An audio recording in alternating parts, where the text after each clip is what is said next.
So one of the main reasons why I stopped uploading as many videos, like my workout videos and everything else, is because things kind of got derailed. So the last time I was showing my regular workouts and I was talking about what program I was following, was around the end of the year, end of 2023, very early 2024, months ago. And I was talking about how I had gotten back to 6 days a week, and I had explained kind of my diet, the approach I had to training, my volume, everything else. And there's really no dogma attached to it. It's just, I don't know. Everybody has their own opinion on which program they think works best, which approach to fitness or general health or muscle building, whatever else it is, strength gaining. Everybody has most people have an opinion about, this is the way, this is the secret. And it causes a lot of controversy, and it prevents a lot of people from being able to just get along and enjoy the gym. So I had done a video, what I'd learned. I forget what I titled it, but it was basically what I've learned. All bullshit aside, what have I found to actually be true over the past 20 plus years of working out? And if you ever watch my photography channel, you'll know that I've tried just about every camera there is. DSLR, mirrorless, new, old, every brand, Sony, Nikon, Canon, Panasonic, Olympus, Pentax, Fujifilm. It's just the Samsung cameras, like basically everything. Every sensor size, full frame, down to these little micro sensors, and point and shoot, bridge camera, rangefinder, like everything.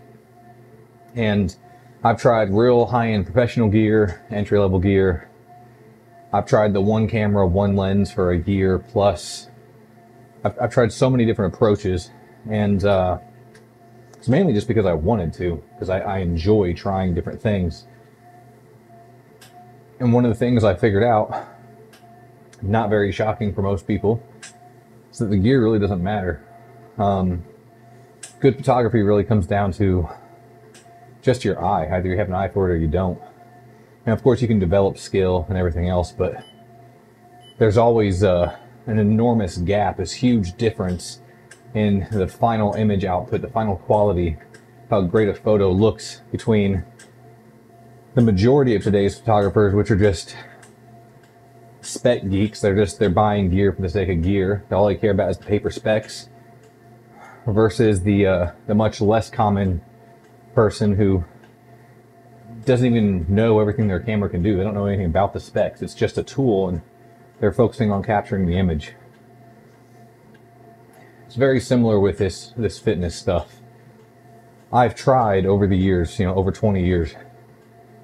I have done endurance-based training. I've done bodybuilding training. I've done strongman training, powerlifting training. I've tried CrossFit type of stuff.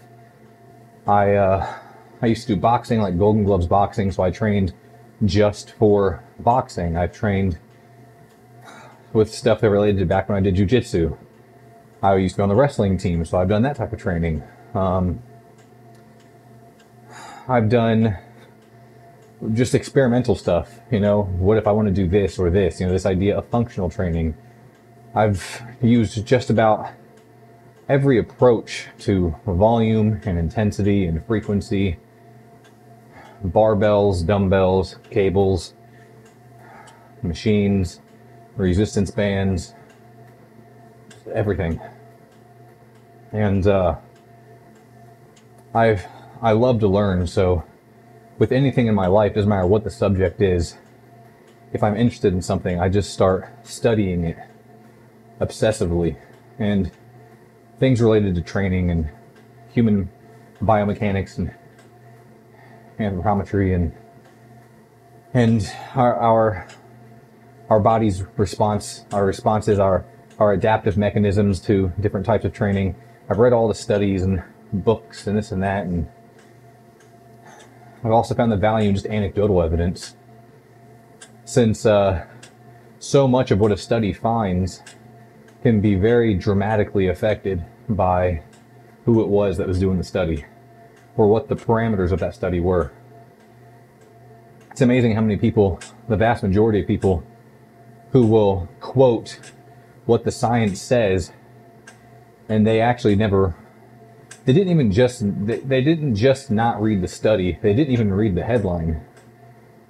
They heard from a guy who heard from another guy who knows a guy who saw a YouTube video that this one study said this. Now it must be true. And then there's the much smaller group of people who actually read the headlines. They'll go to the study and they'll read the headline of the study or the article, and oh, that's all I need to know. That's what they found. Okay, the end. The amount of people that actually read an entire study, which, spoiler alert, is mind-numbing and boring. Reading studies sucks. I've read a lot of studies, and I have to so frequently go back and reread multiple times just because I'm zoning out as I'm reading it. It's so dense and so boring. And the word usage, the terms they're using, feel so disconnected from real life experience that it's very hard to get any real meaning from it the first time through. But I can't tell you how often, probably 8 out of 10 times, I'll read a study. At the end, they cite the sources and they talk about the parameters of the study, how it was set up, where it was done, the size of the study group, control factors, everything else. And 8 out of 10 times, there are some very blatant, obvious, like very, very big flaws in the study itself. Like, immediately, had you read that, you would have realized that it doesn't matter what their conclusion was. The study was flawed from the start in very noticeable, big ways. So, I do read studies, and I do keep up to date with the science because I'm interested in those things, but I take it with a grain of salt.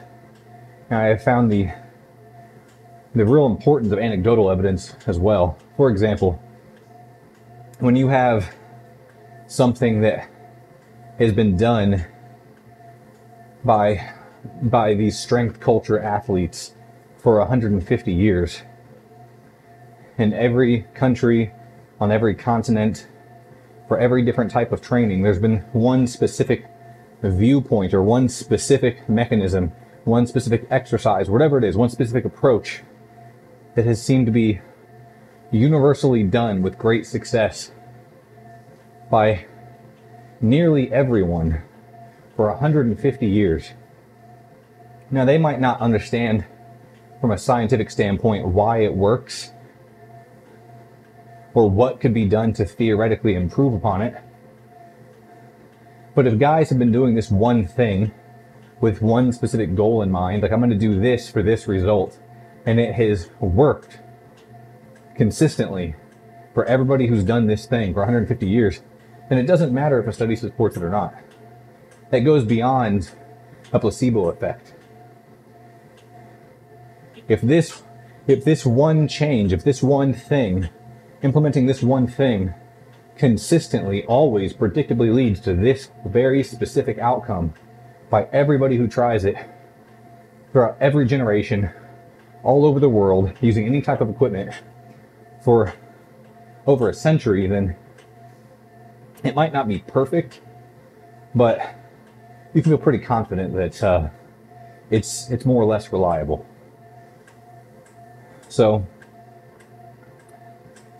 I was going back around, and I had already thought about, this is near the end of 2023, I had thought about retrying the concept of high intensity training, you know, high intensity, low volume, all that, low frequency, all that stuff.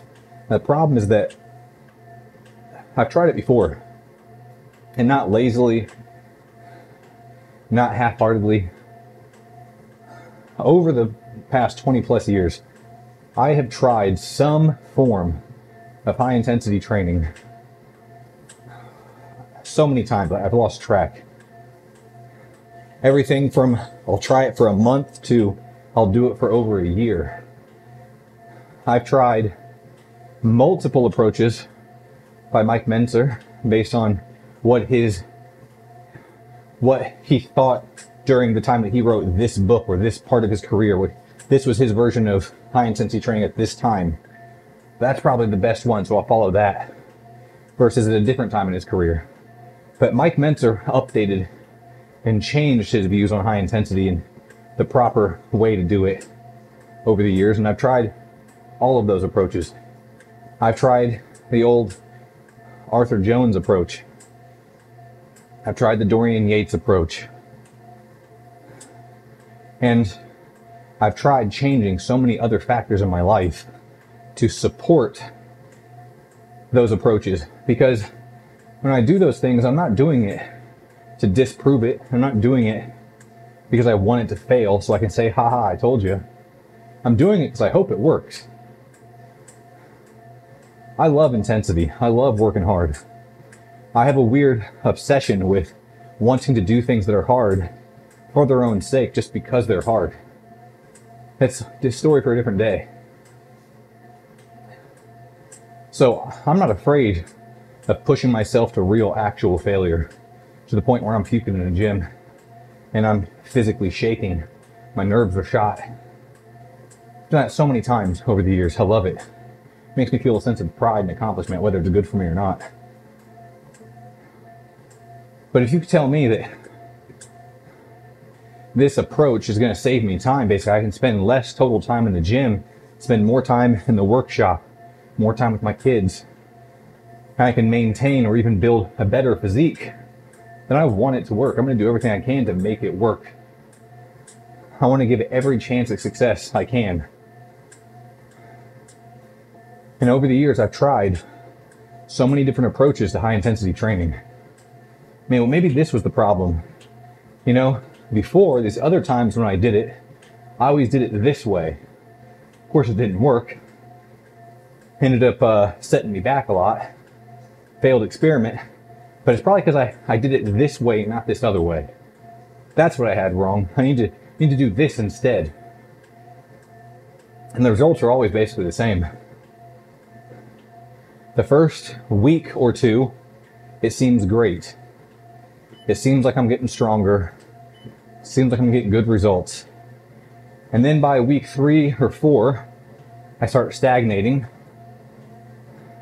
And whether I keep on that same path, or I try to change it up again depending on what approach I'm trying or what the book or the guide says to do with those situations. I've tried different approaches, but by week 3 or 4 I stagnate. By week 5 or 6 I seem to actually be regressing a little bit. And past that it's always a slow, it's not a fast plummet, but it's a slow downhill.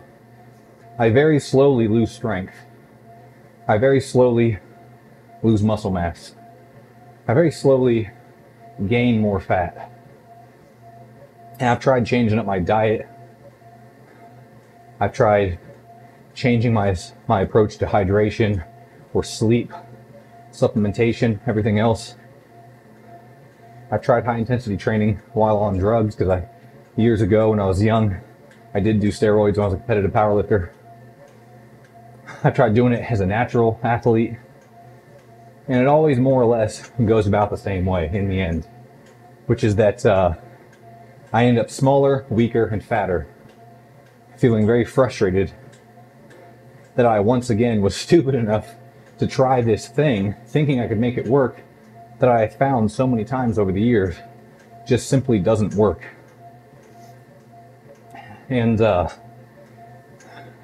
I tried it yet again. I had decided I was going to try an approach to high intensity training, new approach, based on some new videos I was seeing and some new stuff and some new ideas and concepts with guys like John Hart. I think Mr. America Hart is what they call him.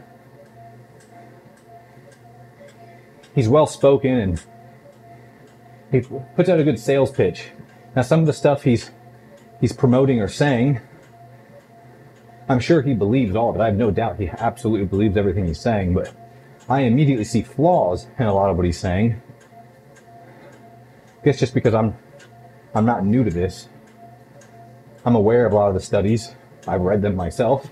So when he's misquoting something, I'm aware of it. Or when he's leaving something out and whatnot, or not telling the other side of that story, I'm aware of it. But there's also points that he makes that are very good, and I think, you know what? Fair enough. Maybe that's what it is. Maybe that's the difference. Maybe that's what I need to change. That's what I'll do this time around. So, around the end of 2023, I have to check my training journals to be sure, but end of 2023, early 2024, whatever it was, I decided I was going to try high intensity training again. And I was really going to make it work this time. And I'll do a whole video on YouTube about my results. I was very sure that I was going to have some type of positive result one way or another. And I gotta tell you, try as I might, I could not get good results. I noticed that the amount of weight that I was using as my working weights for both compound and isolation movements was dropping. My joints weren't feeling as good. My muscle bellies were flattening out. I was starting to get smoother. I was gaining weight. My waist was getting thicker.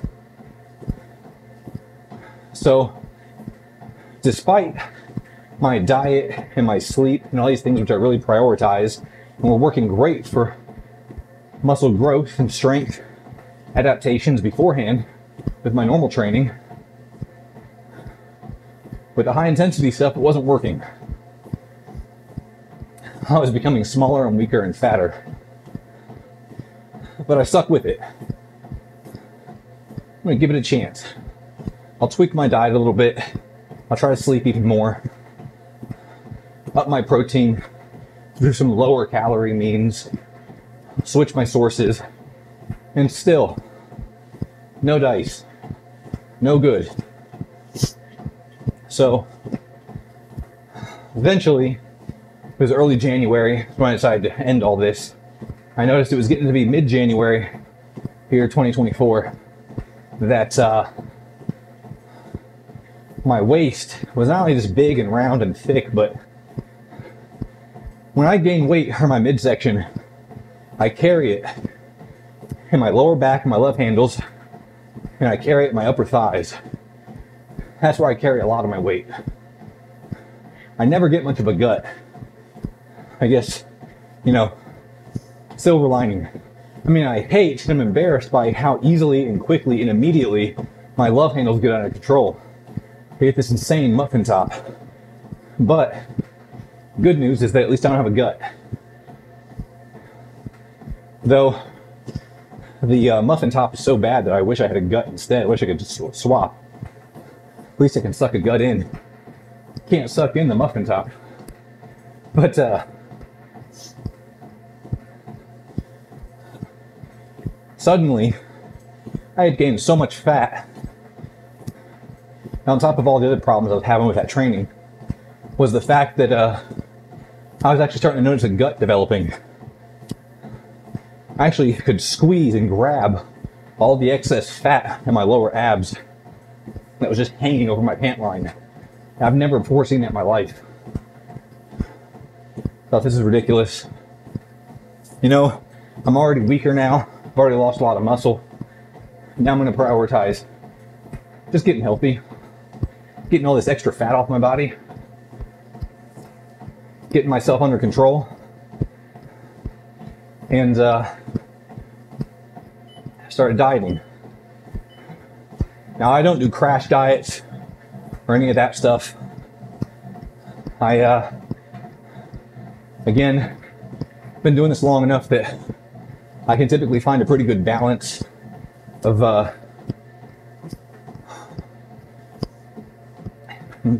putting myself in a caloric deficit to encourage fat burning, while making sure that I'm still bringing in the right macros to preserve muscle tissue as much as possible. And making sure my sodium is in check. And what I mean by that is making sure I'm getting enough sodium. A lot of people have low sodium and don't even realize it. But started slowly losing weight. The idea being that it'll be slow and consistent. Now sure, as I lose weight, my waist will get smaller, but any fat that's on my arms is kind of hiding the amount of muscle I lost. Well, that fat will now be gone. And it's going to expose how small my arms have gotten, how narrow my shoulders have gotten, all that. Who cares? The goal is get rid of the fat,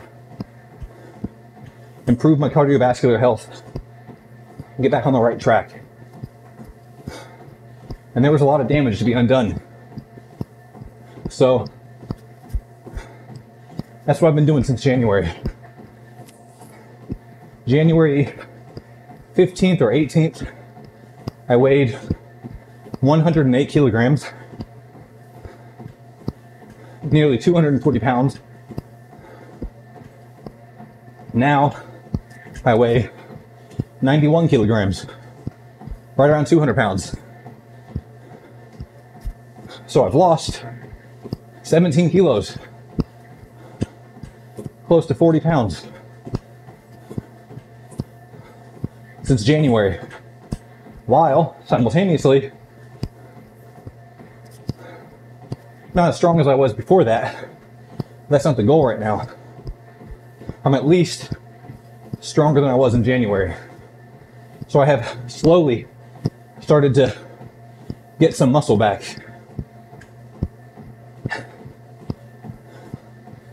And I've been thinking, I need to do a video on this.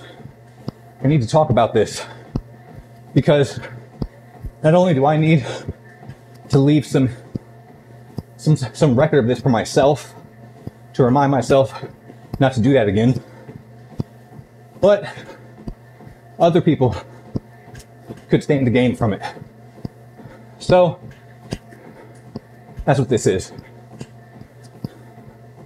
The biggest problem I've had is not knowing what kind of video to do, not knowing what to say. How do I approach this? Because I'm not demonizing anybody, not demonizing any type of training. Humans, as a species, we are all remarkably similar. We share a lot of things in common. That doesn't change the fact that on a much smaller scale, there is a lot of difference. The differences are more nuanced, but there are a lot of differences.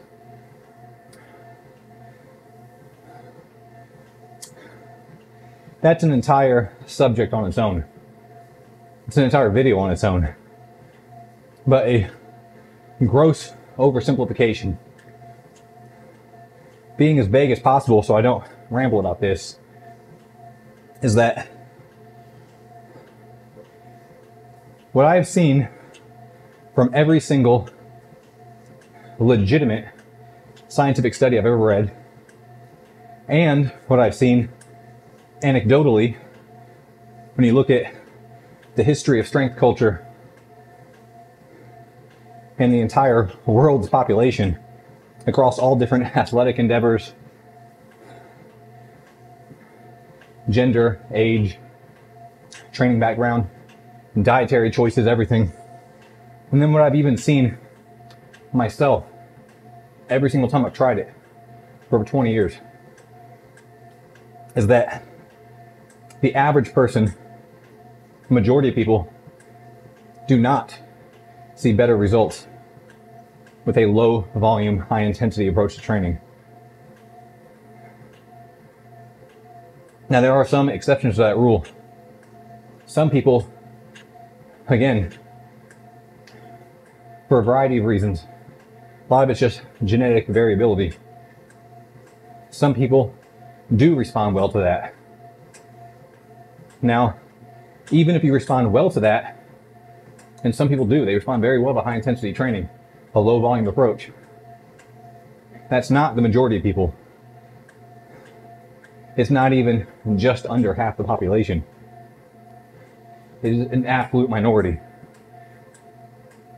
And even of that minority, now I don't know what the exact statistics are, but for the sake of brevity and just discussion, I'll make up a number and say 10% of people respond well.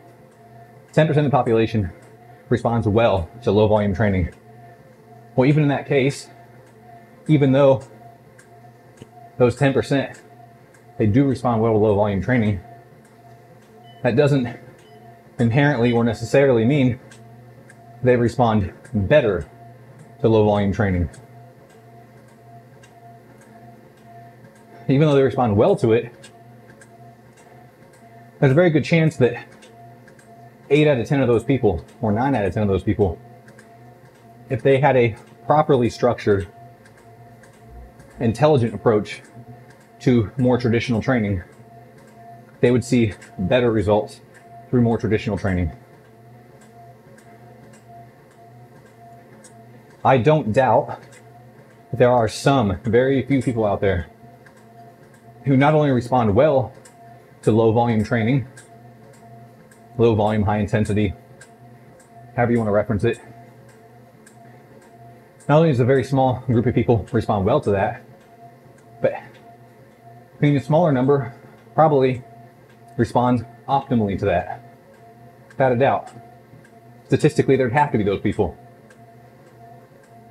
But that shouldn't be used as a guide or a reference for the rest of us. Just, again,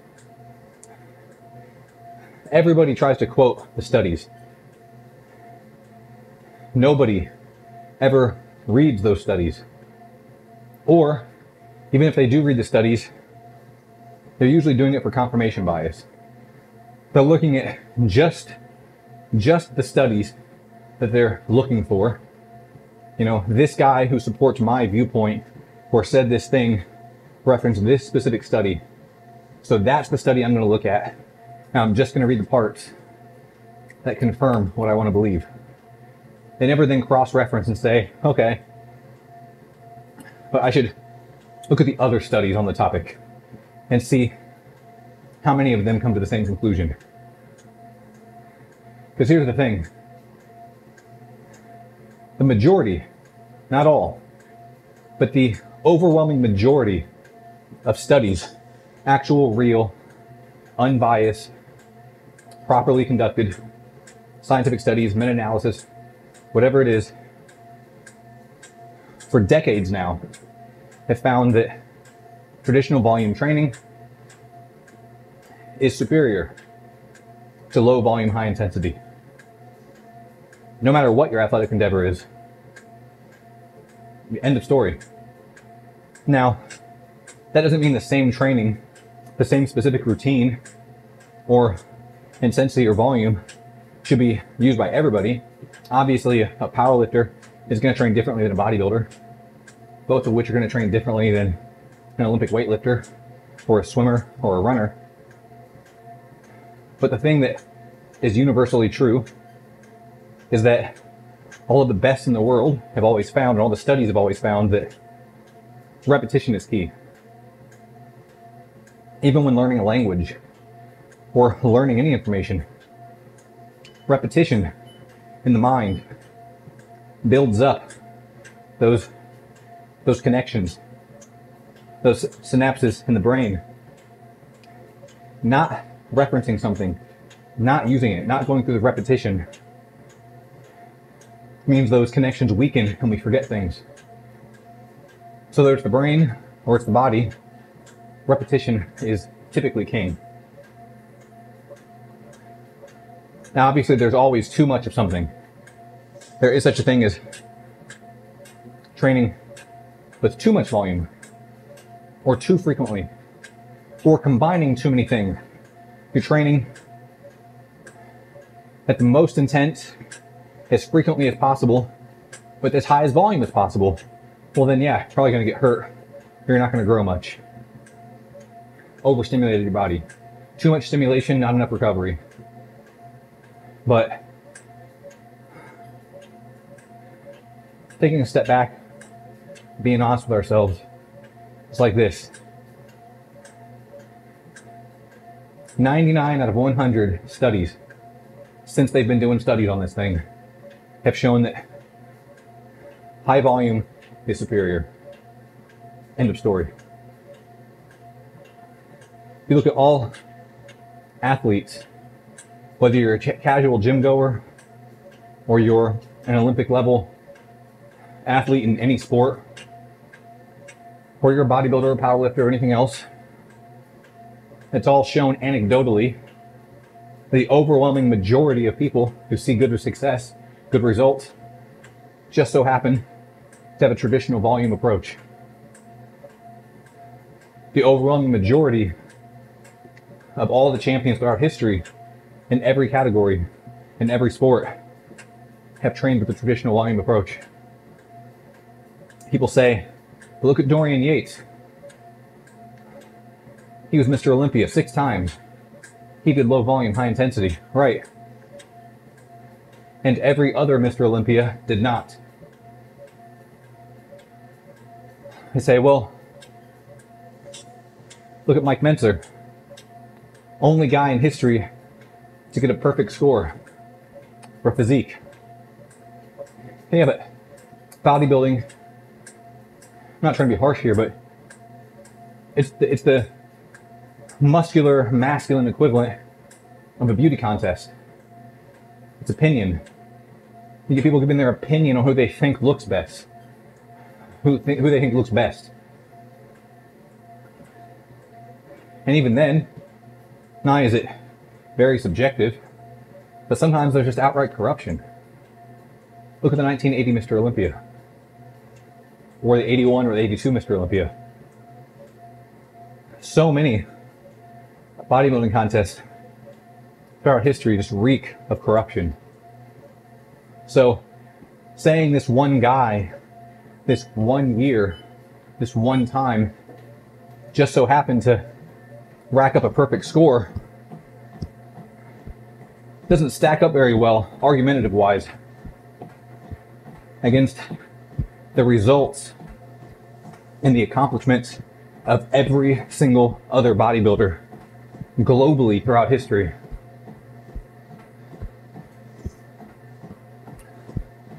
So I don't know. I hate cardio,